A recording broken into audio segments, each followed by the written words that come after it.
Je voudrais vous conter l'histoire d'un homme, un matin comme tant d'autres. Un matin tissé d'habitudes et de chemins familiers.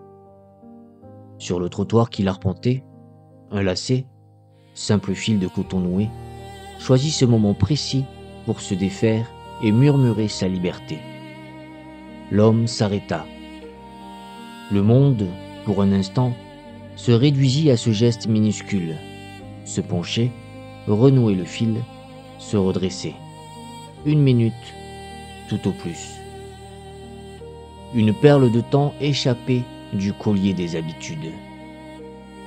Devant lui, le bus, le véhicule de sa routine, glissa sans l'attendre, emportant sa place habituelle, son ordinaire.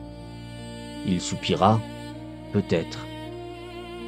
Mais c'est dans le bus suivant, celui de l'imprévu, que son regard croisa un autre regard, un visage qu'il n'aurait jamais dû voir. Et ce visage devint son pays, son refuge, sa plus belle évidence. Un lacet défait, une vie entièrement redessinée. Voilà tout. Cette histoire, au fond, vous la connaissez. Vous en portez une variation secrète au plus profond de vous. Car depuis que votre âme contemple le ciel étoilé, elle sent battre en elle 2 cœurs. Le premier est le cœur du maître, celui qui clame « Je suis le chemin, je suis la volonté ». Chaque pas est le fruit de mon seul désir. Il est la voix puissante qui vous dit que vous êtes l'architecte de vos jours. Et puis, il y a le second cœur, plus discret, le cœur du pèlerin. Il murmure que vos pas, même les plus assurés, suivent une pente invisible, que votre vie est un fleuve, et que si vous tenez la barre, vous n'avez choisi ni le courant, ni les rives, ni l'océan qui vous attend. Cette tension, voyez-vous, n'est pas un jeu pour l'esprit. C'est le fil sur lequel nous dansons tous. C'est la fêlure sacrée d'où jaillissent nos joies les plus vives, nos regrets les plus amers et nos espoirs les plus fous. C'est le cœur battant de notre humanité. Alors ce soir, ensemble, je vous invite non pas à trouver la réponse, mais à honorer la question. Pour cela, nous allons déplier, avec un soin infini, 3 grandes cartes du réel. Elles ne sont pas faites de papier, mais de la substance même des songes humains, tracés par les mains des sages et le sang des poètes. Chaque carte vous offrira un paysage différent de votre propre vie. Un miroir où votre existence se reflètera sous une lumière nouvelle. Notre voyage sera de les parcourir l'une après l'autre, sans hâte, sans jugement. Juste pour sentir sous nos pieds la texture de leur sol et respirer la vérité de leur vent.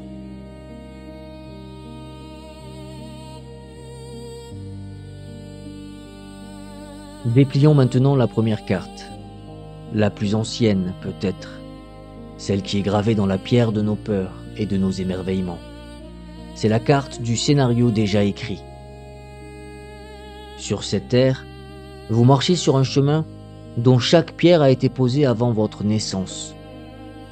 Imaginez que l'univers soit une immense et sublime horlogerie. Chaque rouage entraîne le suivant dans un mouvement parfait et nécessaire. Le lever de soleil ce matin n'était pas un hasard, mais la conséquence du mouvement de la Terre hier. Et le mouvement de la Terre hier, la conséquence de celui d'avant-hier. Cette vision nous dit que tout est ainsi. Chaque événement, la feuille qui tombe de l'arbre, la larme qui perle sur votre joue, et même votre prochaine pensée, tout est la conséquence inévitable de ce qui fut avant. Votre sentiment de liberté, ce frisson délicieux du choix, ne serait alors qu'une illusion magnifique. L'ignorance des fils invisibles qui vous animent comme une marionnette qui se croirait danseuse. Les anciens Grecs connaissaient la musique de cette carte. Elle vibrait au cœur de leur plus grande tragédie. Laissez-moi vous parler non pas d'Œdipe, mais de son père, Laios. Un roi qui reçut un jour de l'oracle une parole terrible.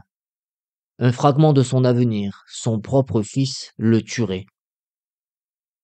Saisi d'effroi, mu par l'amour et la peur, il décida de briser la chaîne.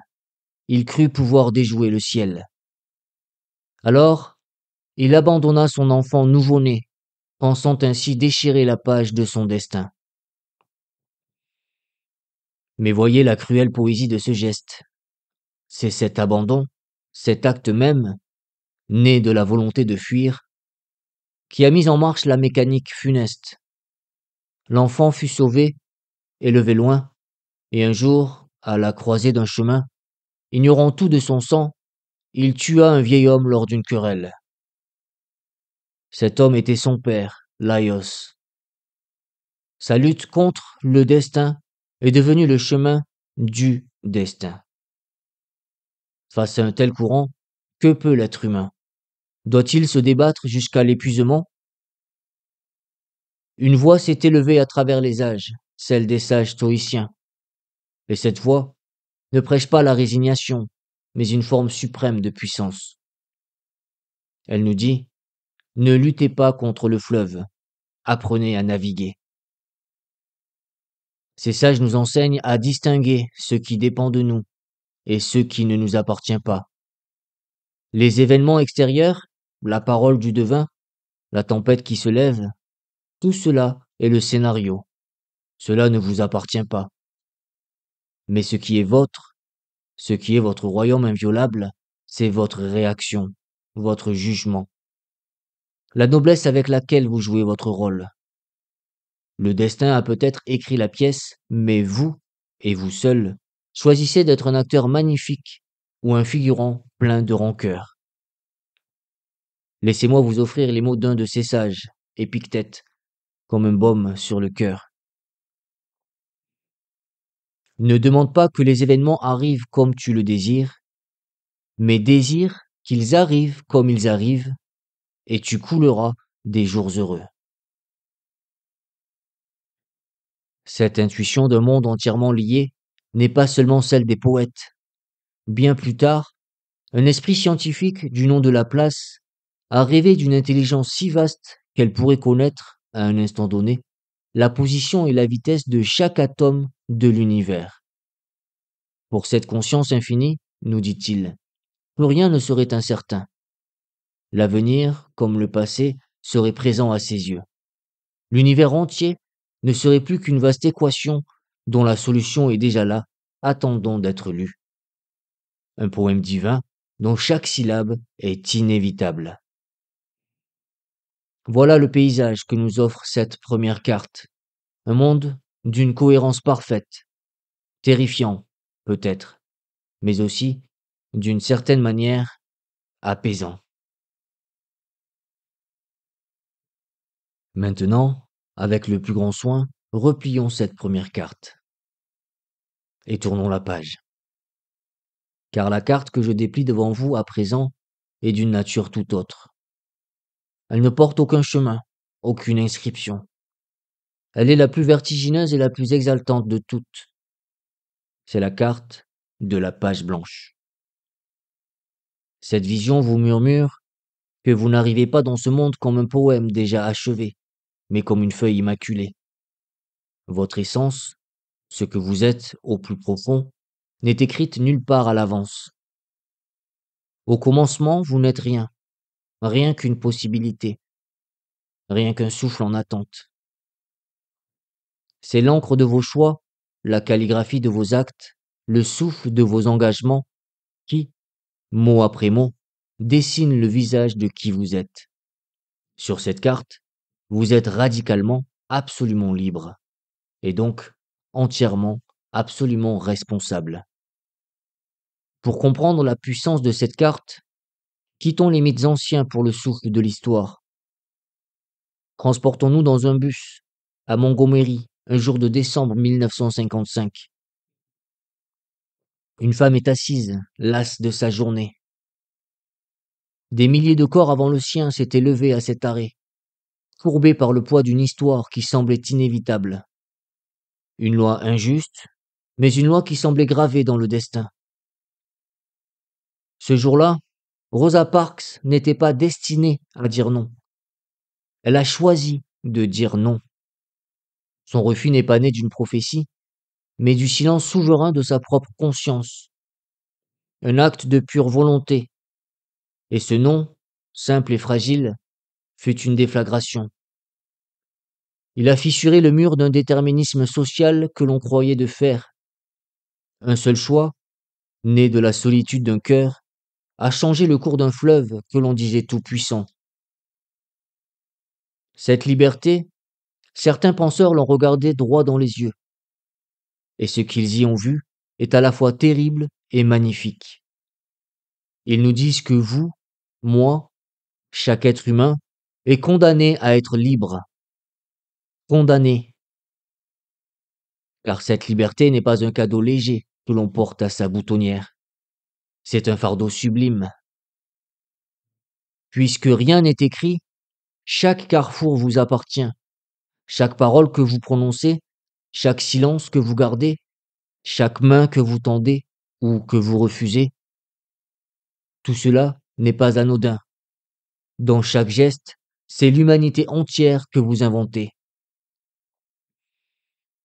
Écoutez la voix de l'un de ces philosophes, Jean-Paul Sartre, nous le dire avec une force qui fait trembler. L'homme est seulement, non seulement tel qu'il se conçoit, mais tel qu'il se veut, et comme il se conçoit après l'existence, comme il se veut après cet élan vers l'existence. L'homme n'est rien d'autre que ce qu'il se fait.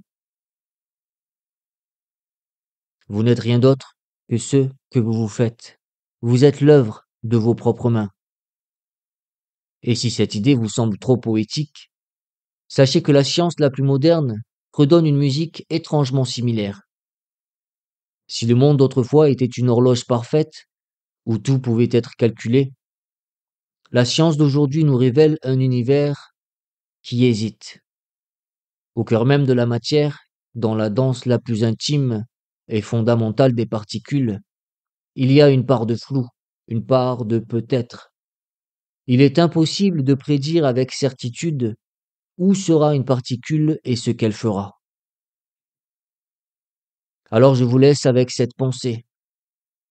Si le tissu même dont est fait le réel, le souffle premier de la création, porte en lui cette sublime incertitude, comment votre avenir pourrait-il être, lui, entièrement écrit dans le marbre? Nous avons contemplé le chemin tout tracé, puis la page blanche. Deux paysages absolus, deux vérités qui se regardent sans se toucher. Et s'il existait une troisième carte? Une carte qui ne nous force pas à choisir entre être la marionnette ou le démiurge. Et je déplie pour vous cette dernière carte. C'est la carte du fleuve et du navigateur. Elle nous dit ceci. Votre liberté existe. Elle est aussi réelle que le souffle dans votre poitrine. Mais elle ne s'exerce pas dans le vide. Elle s'exerce à l'intérieur d'un cadre. Vous ne choisissez pas le fleuve de votre vie. Vous n'avez pas choisi ni la famille qui est votre source, ni le pays qui forme vos rives, ni le courant de l'époque qui vous emporte. Vous ne choisissez pas les rochers cachés sous la surface, ni les tempêtes qui viendront gonfler les eaux. Tout cela vous est donné. Mais le gouvernail est entre vos mains.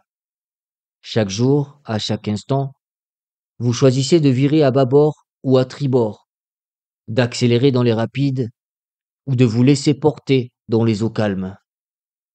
Votre liberté n'est pas de choisir le fleuve, mais de choisir comment y naviguer.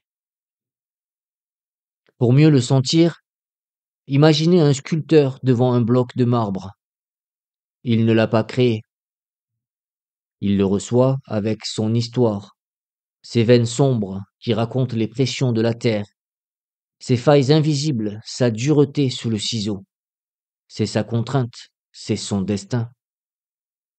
Mais la statue qui naîtra de cette rencontre, le chef-d'œuvre qui fera pleurer les âmes, ou la forme manquée qui retournera à la poussière, cela ne dépend que de lui, de sa vision, de sa patience, du courage de ses mains. La liberté, voyez-vous, n'est peut-être pas l'absence de contraintes, mais l'art de danser avec elle. Et si la contrainte est absolue, si le destin semble être une cage de fer sans issue, la philosophie nous offre une image d'une puissance inouïe. Pensez à Sisyphe, cet homme condamné par les dieux à pousser éternellement un rocher jusqu'au sommet d'une montagne pour le voir inlassablement en bas.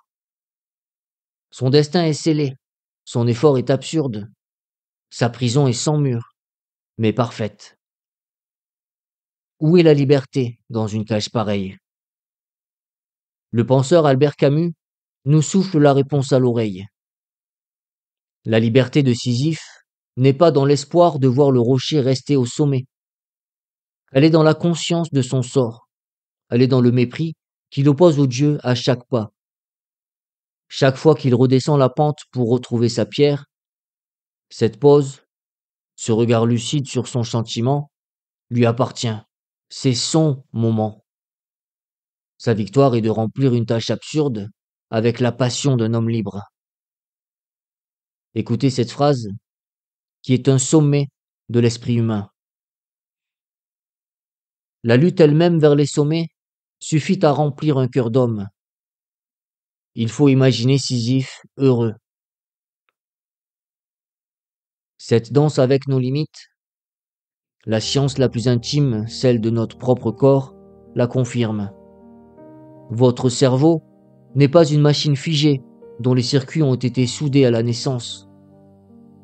C'est un paysage vivant, un sol fertile qui se reconfigure en permanence. Les prédispositions de vos gènes sont peut-être le relief initial de ce paysage, ses montagnes et ses vallées. Mais chaque pensée que vous cultivez, chaque compétence que vous apprenez, chaque amour que vous osez, tout cela trace de nouveaux sentiers, de nouvelles rivières dans votre esprit.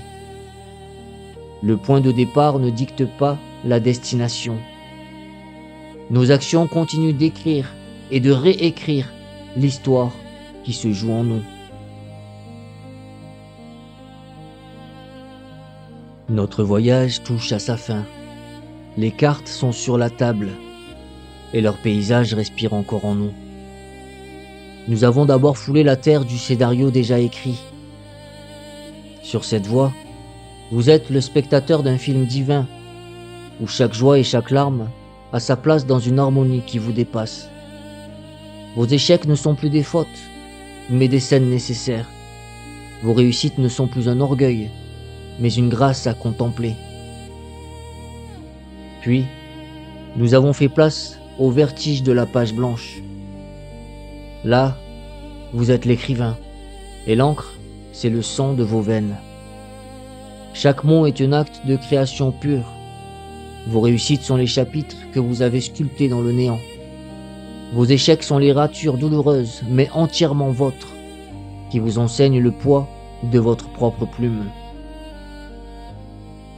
Enfin, nous avons navigué sur le fleuve, le gouvernail entre les mains. Sur cette troisième carte, vous êtes le navigateur poète. Vos réussites sont l'art de lire les courants et de hisser vos voiles au bon moment. Vos échecs sont les leçons de l'eau, les récifs qui vous empruntent l'humilité et la sagesse du détour. Mais le but de ce voyage, je vous le confie maintenant, n'était pas de choisir une carte et de brûler les autres. Peut-être que la plus grande sagesse est de savoir les tenir toutes les trois dans nos mains. De savoir en lire une lorsque le cœur est lourd, une autre lorsque le corps crie d'agir, et la dernière lorsque l'âme cherche la paix. Peut-être que la vérité ne se trouve pas dans une réponse, mais dans le silence qui vibre entre elles. Peut-être, et c'est là le plus beau des mystères, que notre plus grand destin est de croire que toutes nos forces à notre liberté. Car la question, Le destin existe-t-il est une flamme. Et son but n'est pas d'être éteinte par une réponse, mais de nous éclairer, de nous forcer à vivre chaque instant avec plus de conscience, plus de présence, plus de sens. Alors, je vous laisse avec cette pensée, non pas comme une conclusion, mais comme une porte que vous seul pouvez franchir. La question n'est peut-être pas de savoir si votre histoire est déjà écrite. La véritable question est: comment choisissez-vous de la vivre? Comme un poème sacré dont vous découvrez, ébloui, chaque vers? Ou comme une prose vibrante que vous inventez, courageusement, à chaque nouvelle phrase? Peut-être les deux à la fois. Je vous remercie. Merci du plus profond de mon cœur d'avoir partagé ce souffle, ce voyage immobile au centre de vous-même. Je ne vous souhaite pas de trouver une réponse définitive qui enfermerait le ciel. Je vous souhaite de trouver la beauté, votre beauté, dans l'éternité de votre propre quête. Que votre chemin soit lumineux.